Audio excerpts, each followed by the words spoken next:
الحمد لله رب العالمين والعاقبة للمتقين والصلاة والسلام على سيد الأنبياء والمرسلين نبينا محمد وعلى آله وأصحابه أجمعين أما بعد.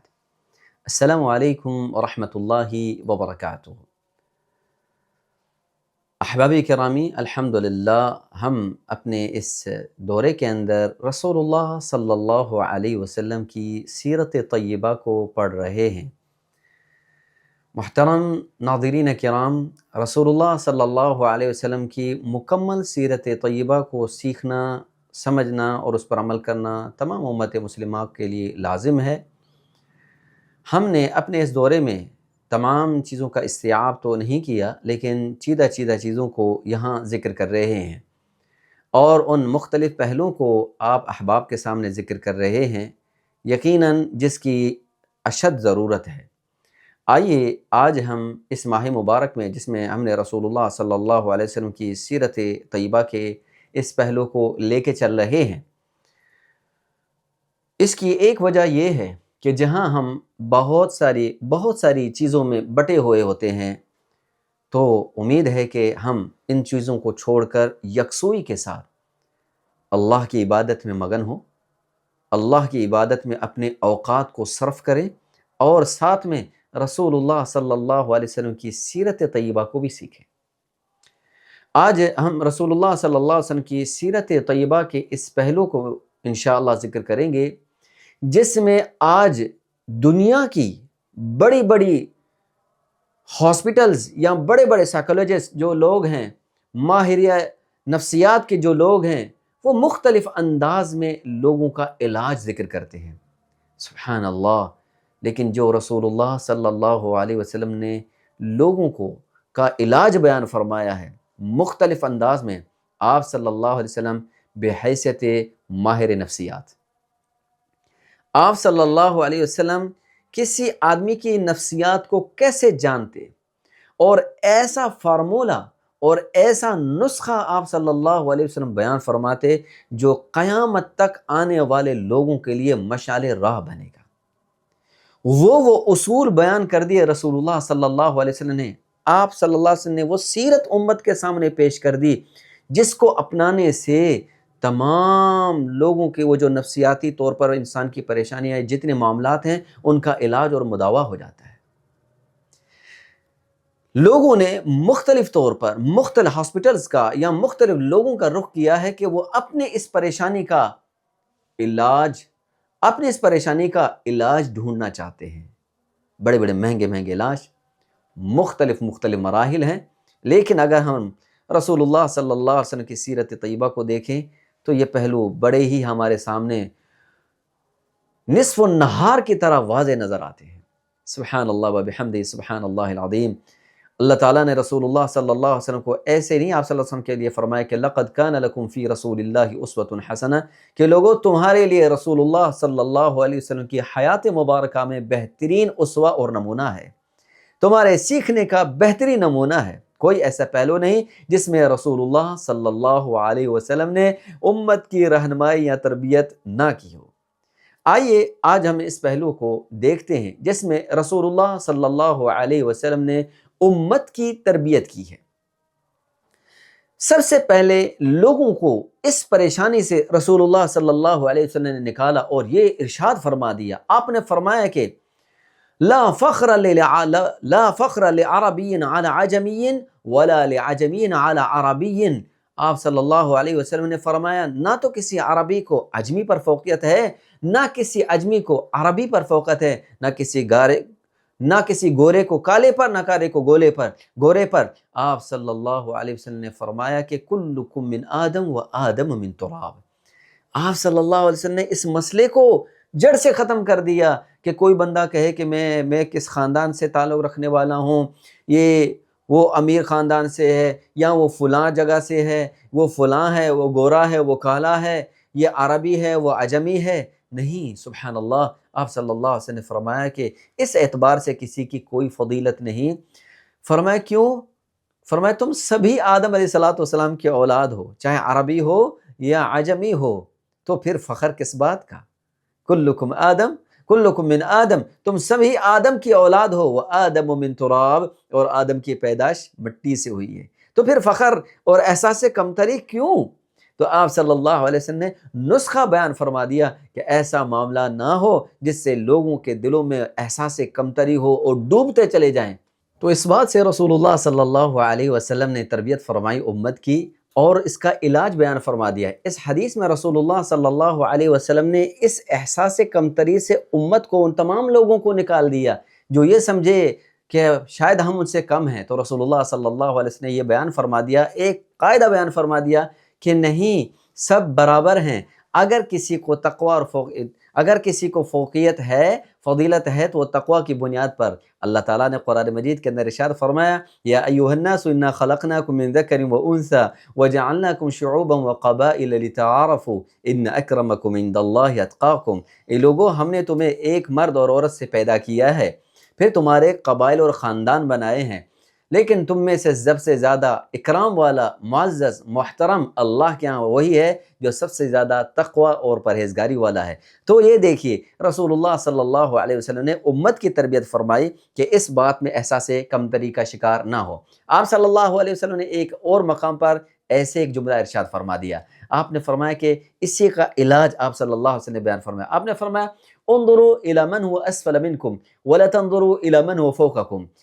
فرمایا کہ اگر زندگی میں سکون چاہتے ہو، اگر زندگی میں پریشانی اور یہ گھبراہٹیں، یہ نہیں ہے، وہ نہیں ہے، میرے پاس چیز کی کمی ہے، اس چیز کی کمی ہے، تو آپ صلی اللہ علیہ وسلم نے ارشاد فرمایا کہ انظروا الی من هو اسفل منکم۔ علاج سنیں، فرمایا اگر سکون چاہتے ہیں تو آپ صلی اللہ علیہ وسلم نے فرمایا کہ انظروا الی من هو اسفل منکم، فرمایا اس آدمی کو دیکھو جو تم سے کم ہے، مال کے اعتبار سے کم ہے، جسمانی طور پر کم ہے، نعمتوں کے اعتبار سے کم ہے، صلاحیتوں کے اعتبار سے کم ہے، بہت ساری چیزوں میں وہ آپ سے کم ہے، تو فرمایا اس کو دیکھو، پھر تمہیں پتہ چلے گا کہ اللہ کی نعمتیں تم پر کتنی ہیں اور تم کتنے خوش نصیب ہو اور کتنی نعمتیں تمہارے پاس ہیں۔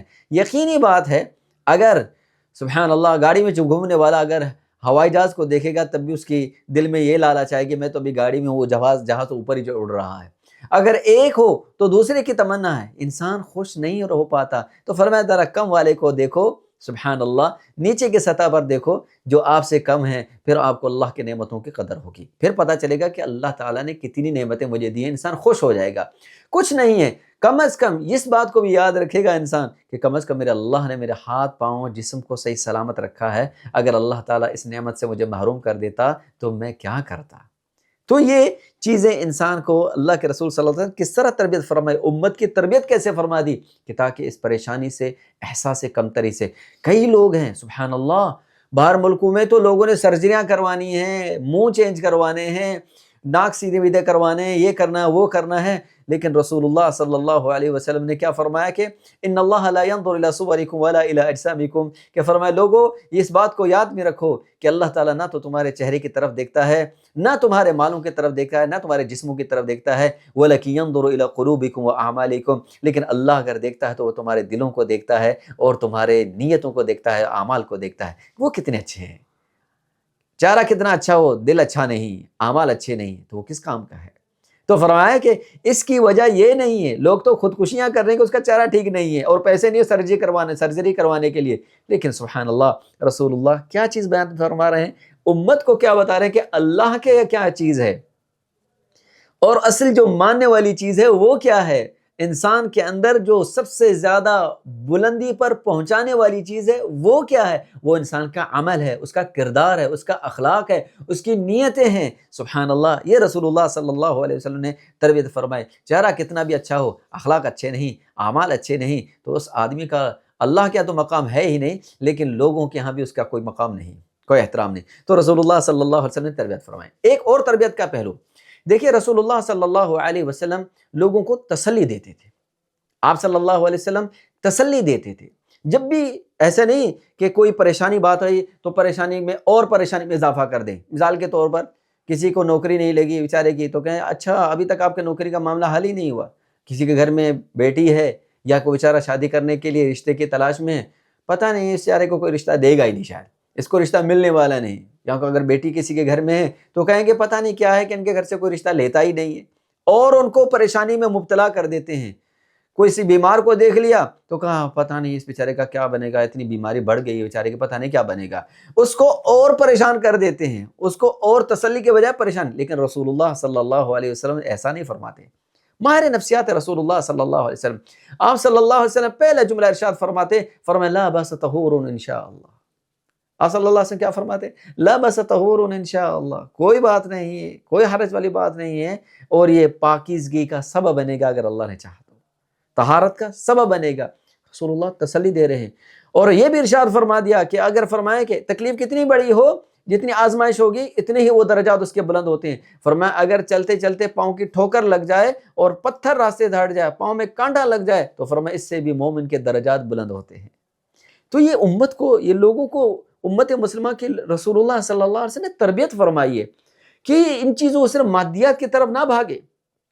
لوگ خودکشیاں کرنے پر آ گئے، اور کھانے کے لیے کچھ نہیں ہے، یہ نہیں ہم خودکشیاں لوگ کر رہے ہیں، خودکشیاں کر رہے ہیں، یہ کچھ ہے نہیں. اللہ کے رسول صلی اللہ علیہ وسلم نے تربیت کیا فرما دی؟ آپ نے کیا فرمایا؟ کیا فرمایا کہ من اصبح منکم آمنا فی سربہ ومعافى فی جسدہ وعنده قوت یومہ فکأنما حیزت له الدنیا. جب ترمذی کی روایت ہے کہ آپ صلی اللہ علیہ وسلم نے فرمایا کہ جس بندے نے صبح اس حال میں کی اپنے گھر کے اندر کہ وہ صحیح سلامت ہے، اس کے ہاتھ پاؤں جسم عقل دماغ سب کچھ کام کر رہا ہے، صحیح سلامت ہے، ایک تو پھر فرمایا کہ اپنے گھر میں جہاں وہ اٹھا ہے اطمینان کے ساتھ، کوئی خوف نہیں، کوئی چوری چکاری کا خوف نہیں، کوئی ایسا نہیں کوئی بم لے کے کھڑا اوپر گرا رہا ہو، یا نعوذ باللہ من ذالک کلاشنکوف لے کے کھڑا ہو، یا 24 گھنٹے فائرنگ ہو رہی ہے، بمباری ہو رہی ہے، ایسا نہیں. فرمایا جس بندے کو اپنے گھر کے اندر سکون سے، صرف سکون سے اپنے گھر میں اس حالت میں کہ ایسا خوف نہیں ہے، ایک بات. نمبر 2 اس کا جسم صحیح سلامت ہے. نمبر 3 صرف اس کے پاس ایک دن کا کھانا ہے، قوت یومی، صرف ایک دن کا کھانا ہے، مہینہ سال یا 6 مہینے کے بعد تو نہیں، صرف ایک دن. آپ نے فرمایا گویا کہ اس بندے کے لیے تو پوری دنیا سمٹ کے آگے اس کے جھولی میں پڑ گئی ہے، پوری دنیا اس کے پاس موجود ہے، یہ تو بادشاہوں والی زندگی گزار رہا ہے. یہ رسول اللہ صلی اللہ علیہ وسلم نے تسلی دی ہے امت کو کہ پریشان کیوں ہو رہا ہے. ایسا نہیں کہ یہ خط یعنی بندہ اب سب کچھ ہار کے بیٹھ جائے، نہیں، رسول اللہ صلی اللہ علیہ وسلم نے تربیت کی. یہ رسول اللہ صلی اللہ علیہ وسلم جہاں پر بھی گئے ہر ایک بندے کو کسی بڑی پریشانی میں، حتیٰ کہ رسول اللہ صلی اللہ علیہ وسلم نے اس موقع پر سبحان اللہ خندق کے موقع پر ایسا ماحول تھا، ایسا معاملہ تھا، ماحول بنا ہوا تھا کہ سردی ہے، کڑاکے کی بھوک کی شدت ہے، دشمن کا خوف ہے، لیکن اس دورانے میں رسول اللہ صلی اللہ علیہ وسلم بشارتیں دے رہے ہیں روم کے فتح ہونے کی، فارس کے فتح ہونے کی. رسول اللہ صلی اللہ علیہ وسلم لوگوں کو اس طرح کی خوشخبریاں دے رہے ہیں تاکہ لوگوں کے دل پہ ڈھارس ہو. اور آپ صلی اللہ علیہ وسلم نے اس بات سے بھی منع فرما دیا کہ جب لوگوں نے، یہودیوں نے معاہدہ شکنی کر دی، معاہدہ توڑ دیا، تو آپ صلی اللہ علیہ وسلم نے جن لوگوں کو بھیجا تھا آپ نے فرمایا کہ جب واپس آؤ، اگر معاملات سازگار نہ ہو تو کبھی بھی لوگوں کے سامنے اس طرح کی بات آ کے لوگوں کے سامنے مت کہنا کہ یہودی نے معاہدہ توڑ دیا، تاکہ لوگ اور پریشان نہ ہو. تو لوگ رسول اللہ صلی اللہ علیہ وسلم تربیت فرمائے، ہمارے نفسیات کیا بیان فرمایا نبی صلی اللہ علیہ وسلم کہ لوگوں کے سامنے ایسی بات مت کرو جس سے لوگ حوصلہ شکنی میں آ جائیں اور پریشانی میں مبتلا ہو جائیں اور پریشانی میں گر جائیں، نہیں، ان کو پریشانی سے نکالیں باہر. تیسری بات، رسول اللہ صلی اللہ علیہ وسلم کی بہت سارے تربیت کے پہلو ہیں، لیکن میں اس بات کو بھی ذکر کروں کہ آپ صلی اللہ علیہ وسلم کی تربیت کا یہ بھی پہلو ہے کہ آپ صلی اللہ علیہ وسلم یہ بھی دیکھتے کہ جب اگلا بندہ سمجھنے کے موڈ میں نہیں تو رسول اللہ صلی اللہ علیہ وسلم جبراً اس کو نہیں سمجھاتے، جبراً اس کو نہیں سمجھاتے. ایک دو مثال دوں آپ کے سامنے. رسول اللہ صلی اللہ علیہ وسلم امت کی تربیت کے کہ پریشان نہ ہو کہ پتہ نہیں کیا ہوگا، نہیں کہ وہ سمجھ نہیں آ رہی، نہیں آج تو سمجھا کے چھوڑنا ہے، ایسا نہیں. رسول اللہ صلی اللہ علیہ وسلم نے ماہر نفسیات ہے کہ ممکن ہے ابھی اس کو یہ بات سمجھ نہیں آئے گی، بعد میں آ جائے گی، بعد میں آ جائے گی، فوراً میری بات نہیں سمجھ. تو رسول اللہ نے اس بات کی بھی تربیت کی ہے. تو آپ صلی اللہ علیہ وسلم نے سبحان اللہ ایک مرتبہ صحابہ کا محاصرات کافروں کا کر رہے کیا ہوا تھا، صحیح بخاری کے اندر روایت موجود ہے. آپ صلی اللہ علیہ وسلم کافی دن گزر گئے اور یہ معاملہ ختم نہیں ہو رہا. آپ نے فرمایا واپس چلتے ہیں. تو صحابہ نے کہا اللہ کے رسول اتنے دن کا محاصرہ ہے اور اب تو ہم کل جا کے، کل کی جنگ تو ہوگی تو ہم تو جیت جائیں گے. تو آپ نے فرمایا کہ اب یہ پورے متحمس ہیں اور یعنی پورے تیار ہیں کہ جب یہ جنگ کرنی ہے، لڑائی کرنی ہے. سبحان اللہ. آپ صلی اللہ علیہ وسلم نے کچھ نہیں فرمایا. اگلا دن ہوا، جنگ ہوئی، اور ظاہر دشمن تو قلعے کے اندر تھے اور وہاں سے تیر پھینک رہے تھے، جو بھی تھا. ادھر مسلمان باہر تھے جن کو نقصان بہت زیادہ ہوا، کافی سارا نقصان ہوا. تو جب زخمی ہوئے تو پھر آپ صلی اللہ علیہ وسلم نے شام کو پوچھا، آپ نے فرمایا واپس چلیں؟ تو صحابہ نے کہا ہاں اللہ کے رسول واپس چلتے ہیں۔ تو آپ صلی اللہ علیہ وسلم مسکرا پڑے۔ آپ صلی اللہ علیہ وسلم یہ امت کو بیان کر رہے ہیں کہ کبھی کبھار کوئی چیز اس وقت لوگوں کو سمجھ نہیں آتی تو آپ اس پہ جبر نہ کریں اپنے آپ کو اور لوگوں پر۔ آپ صلی اللہ علیہ وسلم نے ایک بوڑھے آدمی کو دیکھا تو اس کو بخار تھا، آپ نے فرمایا اللہ بس طہور انشاءاللہ، آپ نے اس کو تسلی دی کہ کیا فرمایا کوئی مسئلہ نہیں ہے۔ تو اس بوڑھے آدمی نے کہا کہ یہ کیا بات ہوئی، بخار بوڑھے آدمی پر جوش مار رہا ہے اور آپ کہہ رہے ہیں کہ کوئی بات نہیں ہے۔ تو آپ صلی اللہ علیہ وسلم نے کچھ نہیں کہا کہ ممکن ہے کہ وہ اس وقت سمجھنے کے موڈ میں نہیں ہے۔ تو یہ بھی ماہر نفسیات ہے، رسول اللہ صلی اللہ علیہ وسلم نے ہر بات ہر بندے کو ہر وقت سمجھائی نہیں جاتی، اگر ایسی سوچ لے کے بیٹھے ہو تو پریشان ہو جاؤ گے۔ اللہ تعالیٰ مجھے اور آپ کو رسول اللہ صلی اللہ علیہ وسلم کی سیرت طیبہ کو اپنانے اور اس پر عمل کرنے کی توفیق عطا فرمائے۔ بارک اللہ فیکم، جزاکم اللہ خیراً۔